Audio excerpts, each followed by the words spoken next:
Assalamualaikum warahmatullahi wabarakatuh. Apa kabar teman-teman hari ini? Semoga selalu dalam kebaikan dan kesehatan. Hari ini berjumpa kembali bersama Ustazah Anita.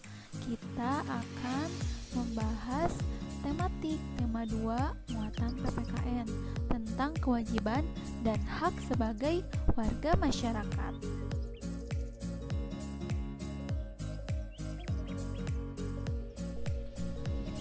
Materi pembelajaran yang akan kita bahas pada hari ini ada 3. 1. Pengertian kewajiban dan hak. Yang kedua, menjelaskan kewajiban dan hak penggunaan air, listrik, dan minyak bumi. Dan yang ketiga, menjelaskan contoh perilaku dan manfaat hemat energi. Oh ya teman-teman, sebelum kita lanjut ke slide selanjutnya, jangan lupa untuk menuliskan kehadiran di kolom komentar ya. Teman-teman, coba amati gambar berikut. Satu anak yang sedang mencuci tangan dan satu lagi anak yang sedang minum. Kita jawab pertanyaannya bersama-sama ya. 1. Mengapa anak tersebut cuci tangan dan minum? Ya, cuci tangan karena tangannya kotor sehingga harus dibersihkan. Dan yang kedua, minum karena merasa haus dan untuk memenuhi kebutuhan air dalam tubuhnya. Yang kedua, apakah cuci tangan dan minum adalah kebutuhan? Ya, tentu saja semua itu adalah kebutuhan manusia. Yang ketiga, apakah kita semua membutuhkan air bersih? Ya, tentu saja kita semua membutuhkan air bersih untuk kehidupan sehari-hari. Yang keempat, apakah semua makhluk hidup berhak untuk mendapatkan air bersih? Ya, tentu saja kita berhak untuk mendapatkan air bersih. Dengan catatan kita perlu melaksanakan kewajiban.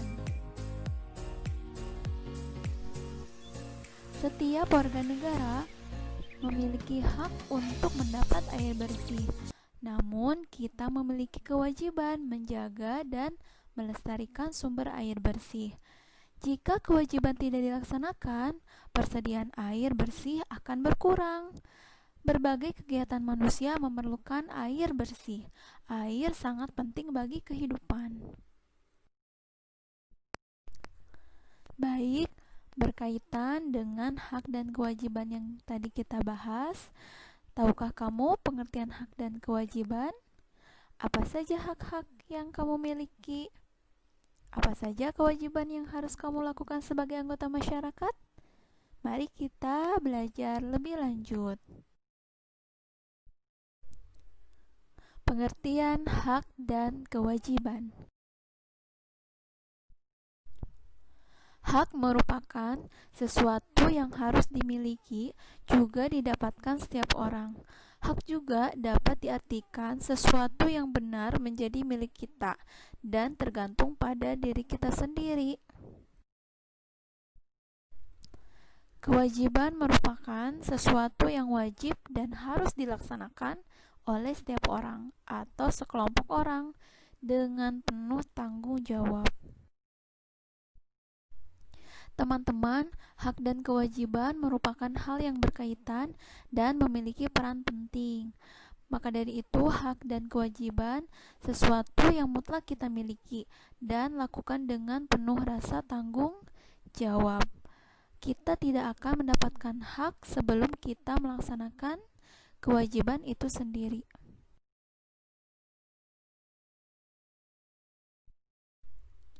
Perbedaan antara hak dan kewajiban.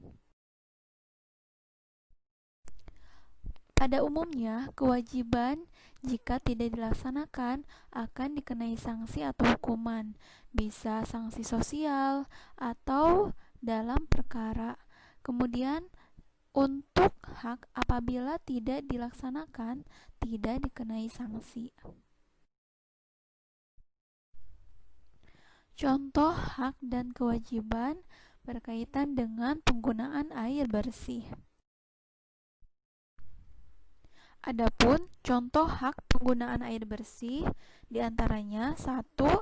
Mendapatkan air bersih. Yang kedua, mendapatkan aliran air yang lancar.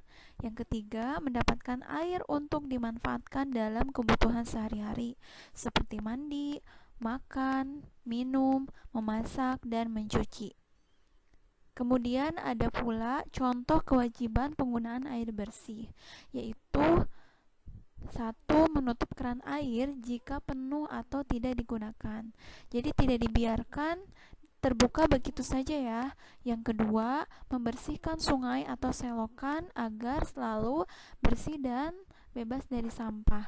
Kemudian yang ketiga, menanam tanaman atau reboisasi. Kemudian yang keempat, menggunakan air secara hemat. Menggunakan air secukupnya, tidak berlebih-lebihan. Akibat tidak melaksanakan hak dan kewajiban menggunakan air, yaitu bisa terjadi kekeringan yang panjang saat musim kemarau. Yang kedua, terjadi kelangkaan atau kekurangan air bersih. Seperti di gambar ya, warga mengantri untuk mendapatkan air bersih. Dan yang ketiga, air yang kita dapatkan kotor. Ada airnya tapi kotor. Itu bisa jadi dari kita kurang melaksanakan kewajiban menggunakan air. Ini adalah contoh kewajiban dalam penggunaan air atau menjaga kelestarian air, yaitu membersihkan sungai, menutup keran air jika air bak telah penuh. Teman-teman, coba perhatikan gambar berikut. Ada dua buah gambar. Gambar A, seseorang yang sedang menggosok gigi dengan menyalakan keran air secara terus-menerus. Kemudian gambar B, seseorang yang sedang mencuci piring dengan menyalakan air secara terus-menerus juga. Oke, kita jawab pertanyaannya satu-satu ya. Satu, apakah gambar A dan B sudah mendapatkan haknya dengan baik? Ya, sudah mendapatkan air bersih. Yang kedua, apakah gambar A dan B sudah melaksanakan kewajibannya? Belum, keduanya telah membuang-buang air. Kemudian ketiga, apakah sebaiknya gambar A dan B lakukan? Sebaiknya ketika menggosok gigi, air kerannya ditutup terlebih dahulu baru dibuka ketika berkumur atau membilas. Kemudian yang gambar B juga sama. Ketika menggosok dengan sabun, sebaiknya ditutup kerannya baru dibuka kembali ketika membilas piring.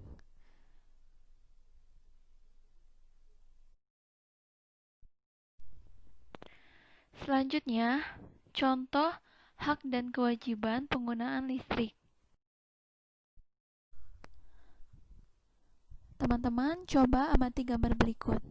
Salah satu sumber energi yang banyak digunakan manusia dalam kehidupan sehari-hari adalah listrik. Kebutuhan listrik tidak pernah habis. Sumber energi yang tersedia di alam juga semakin berkurang. Kita berhak menggunakan listrik untuk memenuhi kebutuhan. Namun demikian, kita memiliki kewajiban untuk menghemat penggunaannya agar sumber energi tersebut dapat dimanfaatkan dalam jangka waktu yang lama. Selain itu, penghematan energi listrik juga dilakukan untuk mengurangi biaya penggunaan energi serta menghindari pemanasan global akibat penggunaan bahan bakar fosil sebagai pembangkit listrik. Nah, teman-teman, oleh karena itu, agar listrik yang kita gunakan bisa tahan dalam waktu yang lama, kita perlu mengetahui contoh hak dan kewajiban penggunaan listrik. Untuk hak, kita bisa belajar menggunakan laptop, menyetrika pakaian, mendapatkan penerangan, dan menonton televisi. Untuk kewajibannya adalah kita mematikan laptop jika selesai digunakan. Dan yang kedua, mematikan lampu siang hari atau ketika tidur. Yang ketiga, tutup jendela atau pintu jika AC dinyalakan, jadi tidak terbuka ya. Kemudian yang keempat, mengeringkan pakaian secara alami. Nah, mesin cuci juga salah satu penggunaan listrik yang cukup banyak. Jika pakaiannya hanya sedikit, lebih baik dicuci langsung saja menggunakan tangan, tapi kalau banyak kita bisa menggunakan mesin cuci.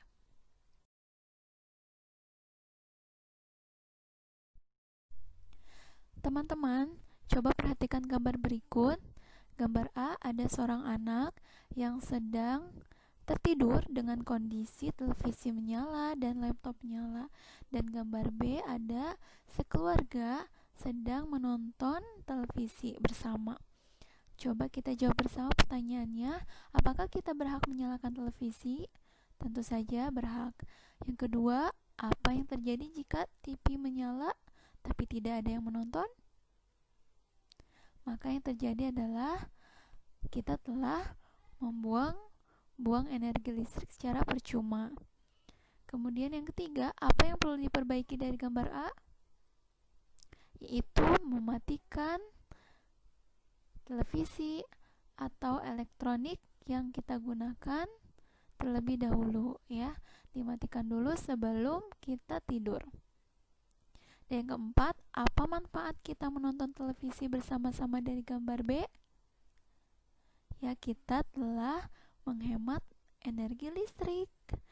Yang kelima, hal baik apa yang dapat kita contoh dari gambar B? Ya, gambar B bekerja sama dalam penghematan penggunaan listrik dan menjaga kebersamaan. Teman-teman, coba kita lihat di sini ada sebuah gambar banyak orang yang sedang mengendarai kendaraannya. Nah, tahukah kalian kendaraan tersebut menggunakan bahan bakar hasil olahan dari minyak bumi? Minyak bumi merupakan sumber energi yang memegang peranan penting dalam kehidupan sehari-hari. Manusia dapat melakukan berbagai aktivitas dan rutinitas karena dukungan dari minyak bumi. Permintaan untuk minyak bumi dari tahun ke tahun terus bertambah. Sebaliknya, ketersediaan minyak bumi dari tahun ke tahun terus mengalami penurunan. Dengan demikian, langkanya persediaan minyak bumi, pemerintah mengimbau setiap warga negara untuk menggunakan minyak bumi secara bijak. Lalu apa saja contoh hak dan kewajiban penggunaan minyak bumi? Contoh hak penggunaan minyak bumi. 1. Memperolehnya untuk melakukan aktivitas sehari-hari. Yang kedua, terpenuhinya kebutuhan kita sehari-hari. Kemudian yang ketiga, mengelola minyak bumi untuk dimanfaatkan hasilnya. Adapun kewajiban yang harus kita lakukan dalam penggunaan minyak bumi ini, yaitu menggunakan sepeda atau berjalan kaki ketika berpergian ke tempat yang tidak terlalu jauh, kemudian menggunakan kendaraan umum daripada kendaraan pribadi. Tapi karena sekarang sedang kondisi COVID-19, jadi kita tetap waspada ya teman-teman. Yang ketiga, menggunakan sumber energi alternatif selain minyak bumi. Kemudian yang keempat, menghemat penggunaan minyak bumi. Perilaku hemat energi dan manfaatnya. Teman-teman, perilaku hemat energi bisa kita lakukan dalam kehidupan sehari-hari, yaitu seperti membuka tirai dan jendela saat pagi dan siang untuk penerangan. Kemudian kedua, menggunakan lampu LED yang berdaya kecil dan lebih terang sehingga hemat. Kemudian yang ketiga, mematikan perangkat listrik jika tidak digunakan. Yang keempat, menutup keran air setelah digunakan. Dan yang kelima, berjalan kaki untuk jarak dekat. Adapun manfaat hemat energi yang akan kita dapatkan adalah menghemat biaya listrik. Kemudian kedua, penerangan berjalan lancar.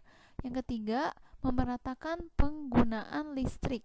Yang keempat, barang elektronik jadi tahan lama. Dan yang kelima, mengurangi kerusakan lingkungan. Luar biasa ya teman-teman, kita perlu hemat energi. Teman-teman, di sini ada sebuah teks percakapan tentang pentingnya kita menghemat energi. Silakan teman-teman dibaca secara mandiri ya.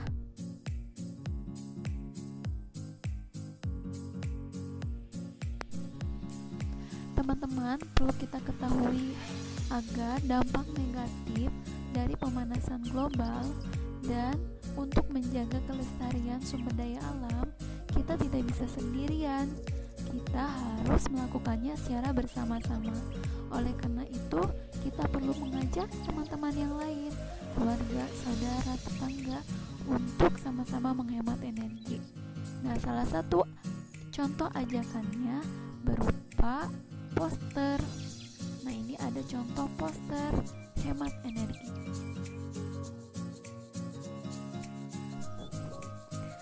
Teman-teman, energi yang kita dapatkan selama kita hidup adalah titipan dari Allah.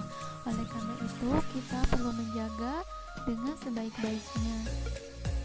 Semoga teman-teman kelas 4 dapat memahami pelajaran hari ini dan juga semoga bermanfaat dalam kehidupan sehari-hari. Alhamdulillah, kita sudah selesai. Assalamualaikum warahmatullahi wabarakatuh.